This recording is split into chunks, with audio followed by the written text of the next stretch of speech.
It's time for a sneak peek. Sneak peek, sneak peek.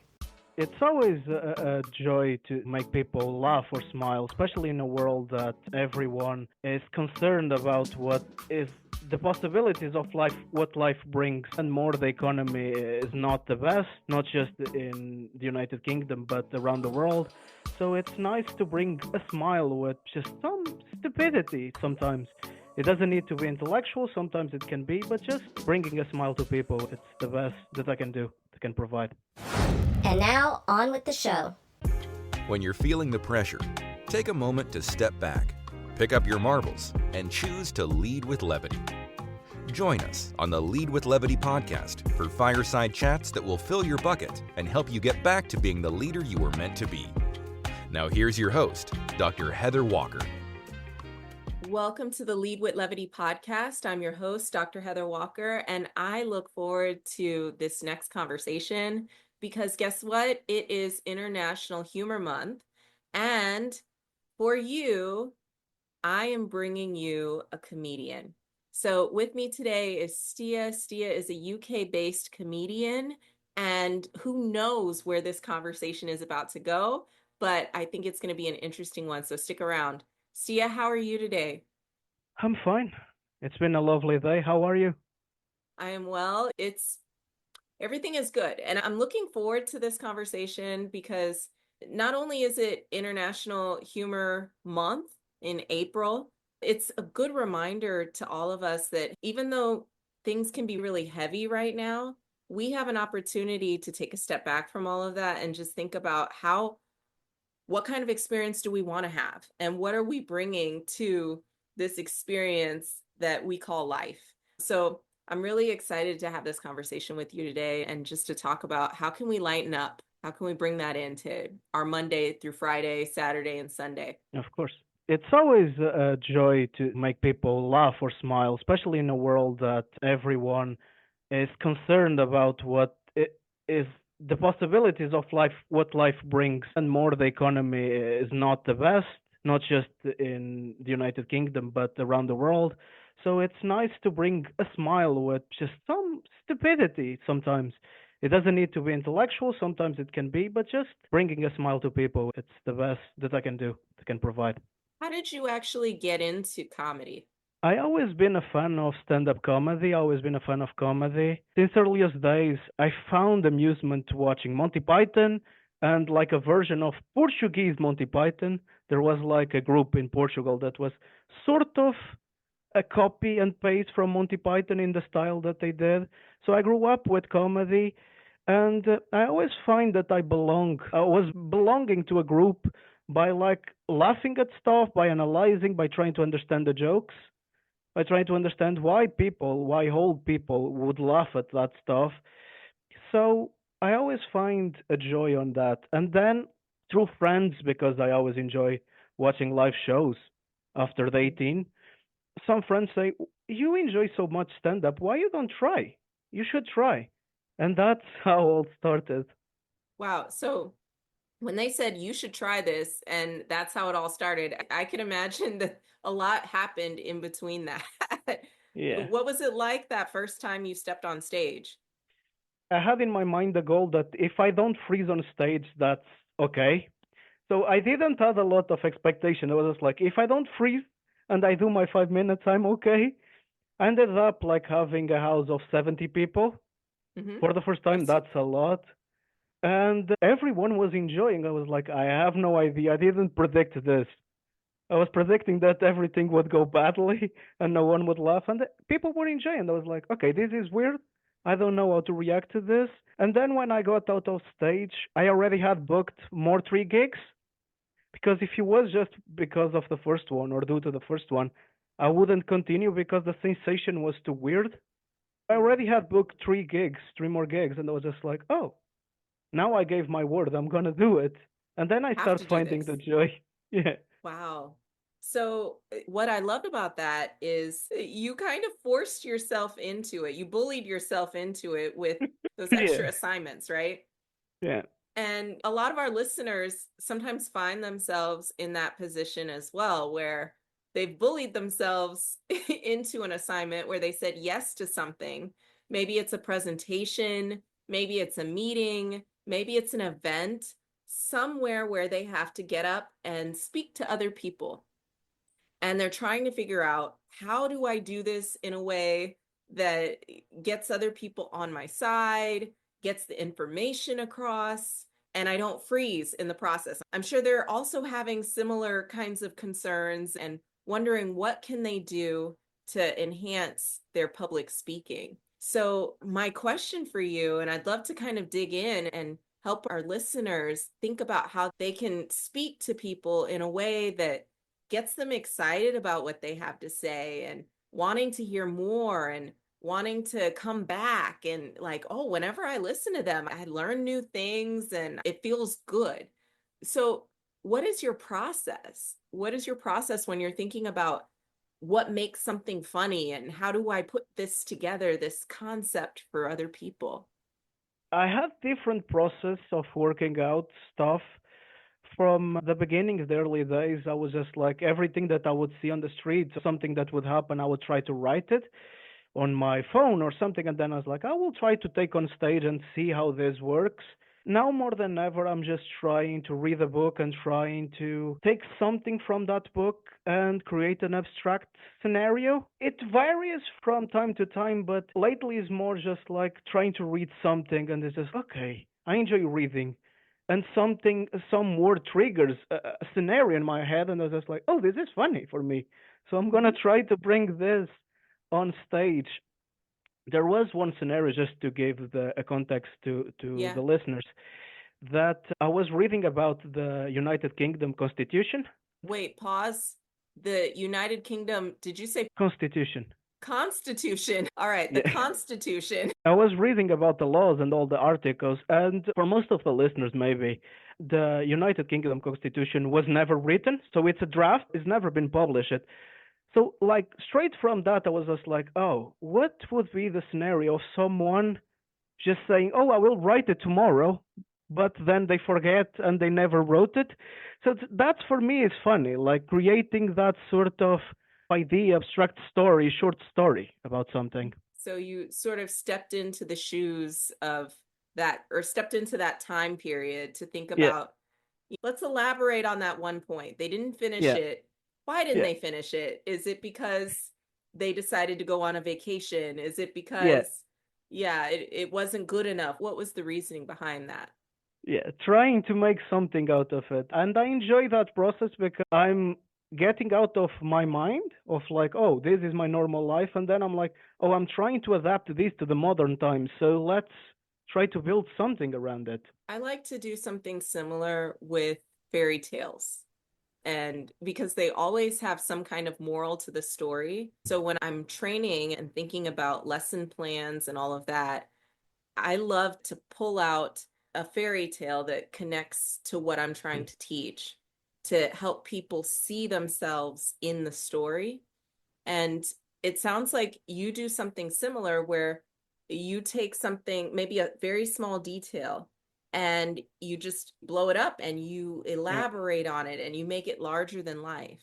And like for me, I don't enjoy reading non-fiction books. For me, it's like all about non-fiction books. Like even now, like I've found old archive on the internet that has like books from the 17th century, 18th century, and I'm like reading, trying to read and trying to find some gems, some hidden gold there, and it's like, oh, this is fun. This interesting fact about something is fun. It's obscure, and I don't think anyone ever search for this. Try to talk this into comedy. So I'm always trying to search for those little nuggets of information. So that at the end of the day, they're also learning something Yeah. from your stand up. Now, how do you handle people who are hecklers, people who aren't excited, people who just sit there and maybe they grin, but they don't actually laugh? How do you handle that for yourself so that you can continue to go on? Yeah. For myself, it's easier than like making the crowd laugh out of that situation because sometimes it's not clear for the crowd, depends on the size of the room. So it's just this person is not enjoying, let's just move on.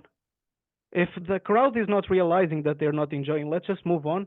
The room is too big or is too small, whatever it is, let's try to work around. But sometimes if I notice that some specific joke doesn't land or doesn't work, I'm just like, oh, okay, this is gonna be more of the same. So I still have time on stage, and this brings the crowd to the laughter because they realize that he's doing this because he wants to do this. So that's funny and brings people on board of what I do. Normally, I have some techniques around this methodology of Okay. like make them realize that's like, okay, this is me. I'm not going to change just because you don't like it. And that brings people on board most of the times. So being yourself. You know, what's interesting is oftentimes when people in corporate jobs, for example, you're preparing for a presentation, the first things they tell you is know your audience, right? Know your audience, think about your audience, tailor your message to your audience. But as a stand-up comedian, you don't always know who's going to show up that night, No. right? You're coming in cold. You have no clue who these people are, what they're interested in. Yeah. How do you navigate that? How do you make sure how do you gauge? I'm I just really kind of amazed by this process. Tell me more. The best example, like I'm gonna start by an example because I think it clarifies your doubt. That is, and the listener's doubt maybe. That is basically every time that I enter in a room, a comedy night, I try to analyze the crowd like, oh, they are older, they are youth, whatever the demographic of ages there is. And sometimes I'm like, I don't think this joke is gonna land, but maybe I will try. And sometimes I get surprised of a joke that is like, okay, this is too modern. And they laugh at it. I was like, okay, I wasn't expecting this. So it's always a process of like, maybe this works, maybe this doesn't, but trying still sometimes other times trying to understand like from the start, like having a joke that is like, oh, this works everywhere. So if Mm. it works here, I'm fine to continue with this style. If not, probably I will need to interact, trying to make some sort of adaptation or adapting myself to the situation. What kinds of jokes work for most people that you've noticed? I think most jokes, because like people are used to comedy that is like the banality of stuff, like dick jokes, like sex, that sort of jokes. Most of people, when they go to a comedy show, that's what they want to hear. So if Mm. someone is a little bit more intellectual or try to bring something different, it's hard to play that. But it depends on the crowd. Sometimes it's like if the night has probably six, seven comedians that does the same style. Like having something different helps because they're like, Hmm. I'm bored of the same jokes. So it's like, oh, Yeah, this is a fresh air. that makes sense. Okay. And so you get in there and you start to pay attention. And Yeah. I think if I'm relating this back to the work Mm. world, I think it makes a lot of sense that no matter what environment that you're in, it's important to sort of read the room and pay attention to people's body language, what's resonating with them, maybe test out some things Yeah. that you have worked well for you in the past Yeah. and play to your strengths first before you go Yeah. in with something a little bit more divisive or controversial. Yeah. And that's like, I think it's even for jobs interviews, I've done multiple through this past months. And it's just always like that playing those cards, like the best cards at front, and then realizing it's like, oh, is this what they want? Okay, that's not what they want. So let me try to read the room, try to read their facial expressions and trying to adapt to what they want in the end of the day. You know, reading the room is something that I have, I know that a lot of people struggle with. It's easy to say read the room. It's not always easy to do. Yeah. What has helped you be able to read people? I think it's just like I'm on stage, especially in comedy, it's just like going over and over to different places, adapting. Because you're not only, is like you said before, it's just like you never have the same audience. So you start to have like to understand some facial expressions that are common between certain audiences. It's like, oh, okay, if they express this, they are not enjoying. If they express Mm. this, maybe they are not laughing out loud, but they are enjoying.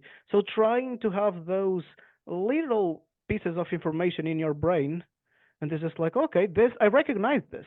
This is a pattern. But this from trial and error is just like going and try the waters, as you said. And before I move on to a slightly different topic, I want to ask you one more thing about jokes. Do you have like a joke writing process? Yes. Tell me I about it. I try at least, and that goes back to like reading. I try at least to read as much as I can. I love it, and then like spend at least every day writing 1 page, 2 pages of just jokes. If I can do that's great. So I always try that. Doesn't mean that those pages are great. Some of them are just horrible. I would say some of them are just like, yeah, this doesn't even fit in the garbage. This is just whatever. Let's not curse Mm-hmm. in this podcast. So, So but what is your process for actually writing those? So you journal and you read, but when you're writing the jokes, how do you get from thought to joke? I'm just trying to pick that phrase and then trying to create like a short narrative. It's like, oh, how would I insert this phrase into like the normal day life? And I can give another example to be more easy to explain. Like I was reading to about like the old Egyptian history, and there was a lot of weird events that happen like in the archaeology site, and I was just like, how would I fit this in the narrative of like talking to someone? So it's just like I try to start the narrative of, and this in this case specifically, like, oh, I was having a conversation in a coffee with a friend, and he pointed out that he was in archaeology, and then the phrase, and then the joke, something around those terms that Mm. simplifies the storyline that I want to make clear, and at the same time, it brings to the normal context of everyone, adapts for everyone's life. That is just like, oh, everyone goes for a coffee, everyone goes for a walk and talks to a friend, everyone calls a friend. So, like, trying to have those conversations and insert these small pieces of information. So pieces of information, context that most people in the audience would be able to Yeah. have some experience with. Because it's hard to Yeah. find something funny if you don't really know what the person is talking about. And then also making some connections for them that you're connecting two things that are very different, right? So Yeah. that ancient Egyptian history with something that's happening right now, Yeah. completely different. Now, one thing that I'm curious about, we talked about this a little bit before we hit record about all of the egos that you have to Yeah. manage in the entertainment industry. Tell me more about that because it happens at work as well. It happens everywhere. As you know, there are egos all over the place and, different personalities at work. Yeah. So, how do you navigate all of the different kinds of people that you have to work with? The thing is, like, I feel in the entertainment industry compared to like the corporation world, is just like there is a lot of divas in the entertainment industry. So it's all about me. I am the important thing in this world. And sometimes it's just like you cannot tell them that they are not that, but at the same time, it's like, how do I approach this person in a way that doesn't affect the others, but at the Mhm. same time, I value their work? So it's always trying to manage these two sides of the coin. And I think in the corporate world, some people might think of we have divas in the corporate world as well, and people who see themselves as higher than Yeah. others.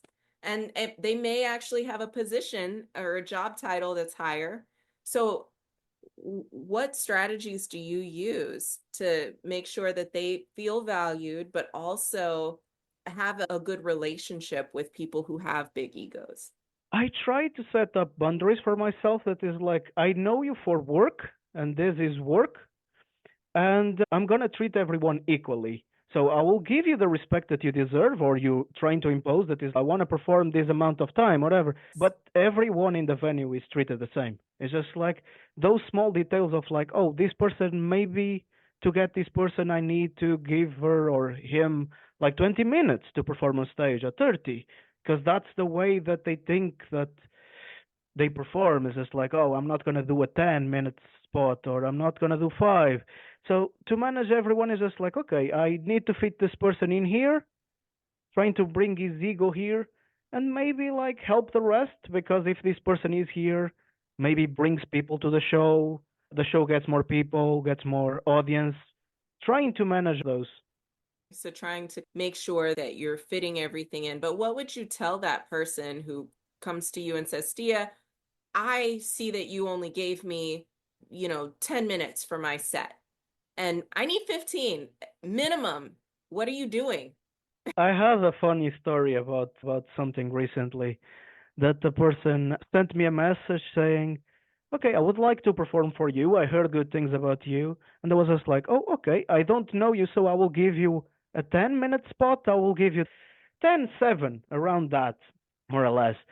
And the person got mad at me because I was like, "I don't perform tens. I perform more than that." I was just like, "So send me a video that you perform more than that, because I need to have the certainty that you can perform that. Because to do a 20, to do a 15, I need to have the certainty that you can take that." And the person didn't send me, got mad at me. I'm like, "I'm not doing favors to anyone. Feel free to just leave from the same door you came. Feel free to leave." So it's a lot about that, about just not taking that, let's call it crap, from people of like, if you don't have a proof of something, I'm not just gonna give you because you have the mentions of big names. I was like, you could falsify the big names that said that. I don't talk to them, so I'm not sure. Without the proof of that, I think it correlates to like the work environment. If you're asking for a higher position in a job, you need to prove that you are valuable and you can do that position. You cannot just stay there and just like, oh, I want to be the boss of this company, but what experience do you have? None. So no, that's not how it works.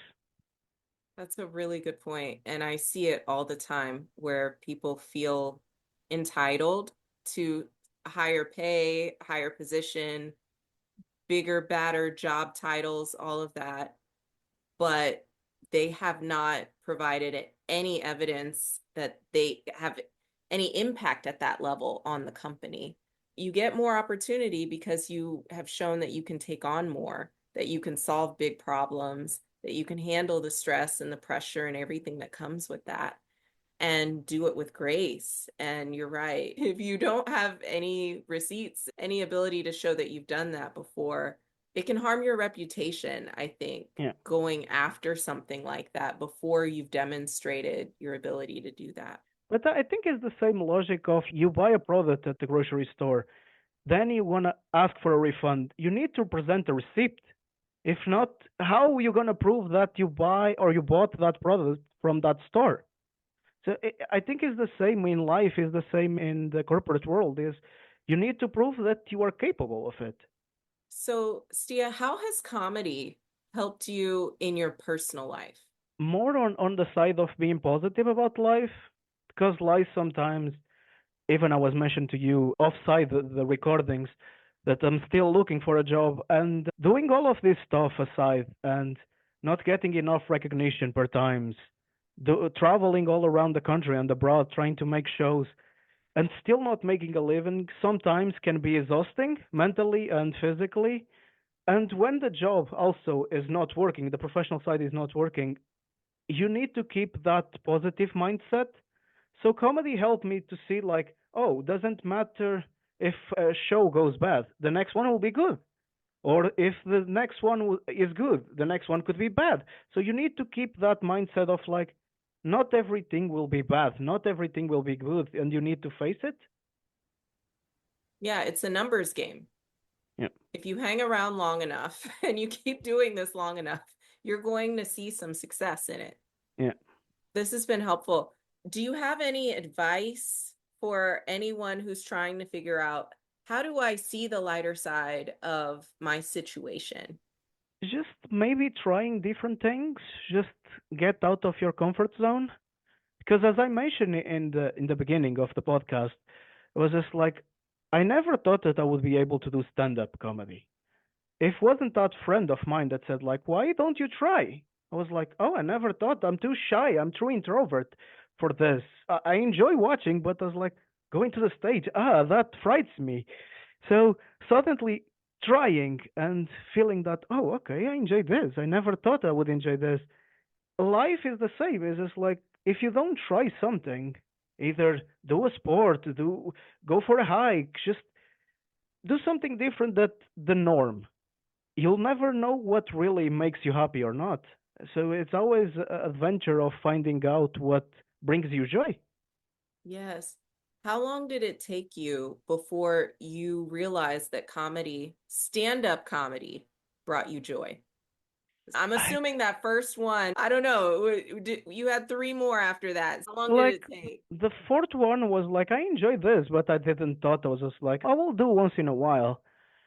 But I think was like the 10th or 15th time that I did, because like at my 10th performance, if I'm not mistaken, I was getting paid for my work already.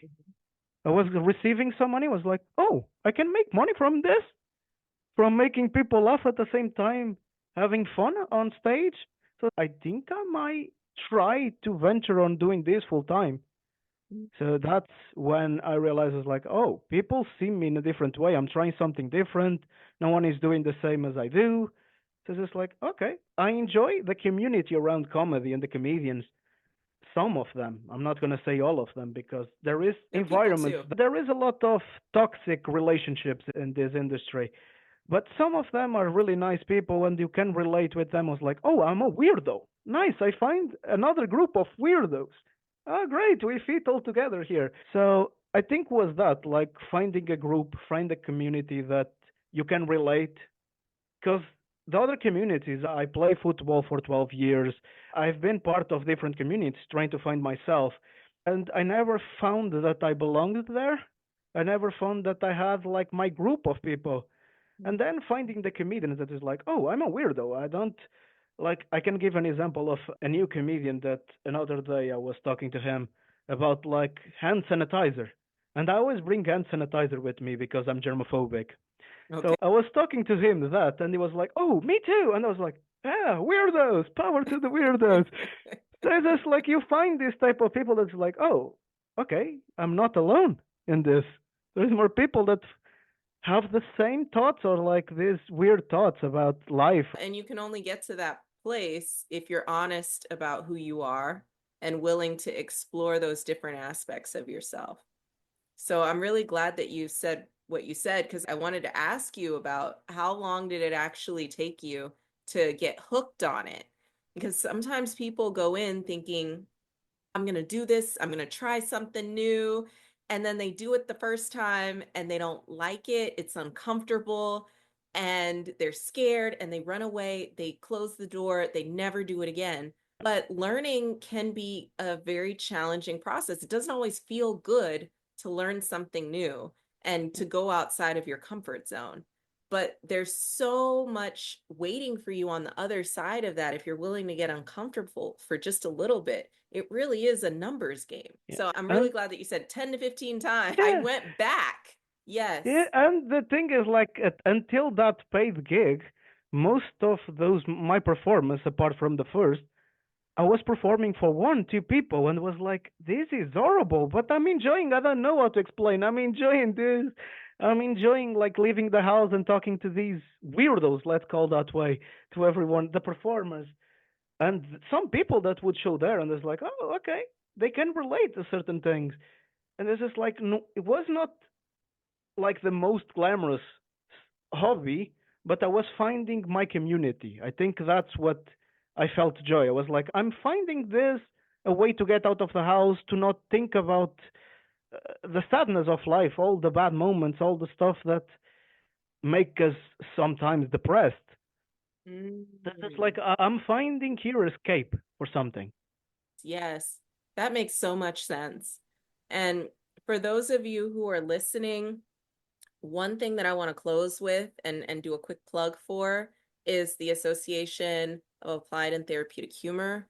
This month, they're doing something every single day for International Humor Month. There's an activity. All you have to do is go to aath.org and click on events and International Humor Month, bam, and you'll get to see the full calendar. They're not paying me to say that. I am a member, and I think it's an awesome community. If you are looking for your community of people who can support you in just living a life that is authentic and that is filled with humor.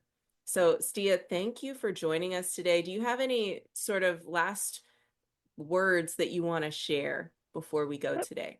Just enjoy, amuse yourself. Life is too short, so just have a laugh. Yeah. It's the best thing I could say. Thank you for joining us. Thank you for having me. It was a pleasure. Thanks for tuning in to the Lead with Levity podcast. To get resources mentioned in this episode and find out what we're all about, check us out at leadwithlevity.com.